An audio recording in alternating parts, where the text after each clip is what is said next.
top story that the entire world is watching tonight. President Trump announcing tariffs on more than 60 countries, a response to the current tariffs that those countries have in place against the United States. The president says the U.S. trade deficit is a national emergency, and his plan will boost the economy and bring manufacturing jobs back to the U.S. The plan includes a 25% tariff on foreign cars and car parts, 10% baseline tariff on all goods coming to the U.S., and reciprocal tariffs against what the White House is calling the worst offenders, countries that export more to the U.S. than we export to them, like China, Japan, Europe.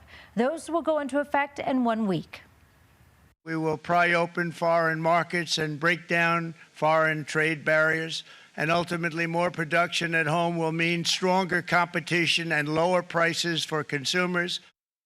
The White House predicts the new tariffs could bring in up to $700 billion a year in new government revenue. That would enable the government to reduce income taxes and pay down the national debt. Tonight, we're taking a look at how the tariffs will impact our lives and wallets here in Colorado. We have team coverage for you tonight. Your reporter, Sarah Herbakowitz, joined us from her community in Boulder after talking with a grocery store and farmers market about how these tariffs could impact your grocery bill. And your reporter, Gabriela Vidal, has a look at how the tariffs could affect jobs in our state, plus pushback from state leaders.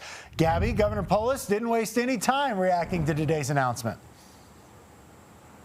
Yeah, that's right, Karen and Michael. Definitely a lot of state leaders in Colorado already responding to concerns about the global tariffs on all of these imports coming into the U.S. And just today, Republican leaders in the Senate have actually, some of them are joining Democrats in pushing back against President Trump's tariffs, specifically on Canadian imports. And while there are some concerns about what this could mean for both the consumer and businesses here, there are some experts that say that this actually could benefit business in the long run.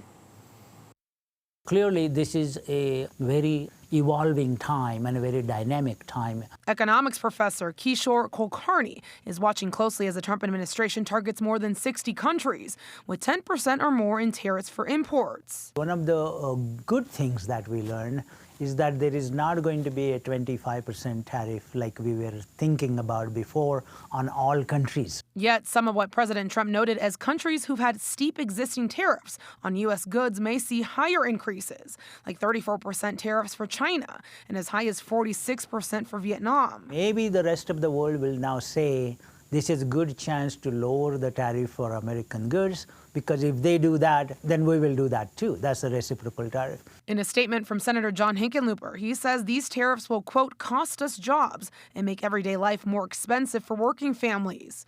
The U.S. Global Leadership Coalition states more than 820,000 jobs in Colorado are a product of international engagement. I think everything depends upon how other countries are going to respond to this policy action now. Kulkarni does think it's possible for Colorado companies to thrive and for more jobs to be created in certain industries if they don't heavily rely on imports from other countries. Probably in the long run, there is an opportunity to create more jobs in the long run if the domestic producers really reinvest. I think our oil industry will be good. But the downside could be if other countries push back with higher tariffs of their own. They probably increase their tariff, then we increase our tariff, and the game continues further. And some of the hardest hit countries that will experience some of the biggest tariff increases include places like Laos, Madagascar, Sri Lanka, Myanmar, and Vietnam, all of which will have more than 40% tariffs imposed on all their imports. In Denver, Gabriela Vidal covering Colorado First. All right, Gabby, thank you.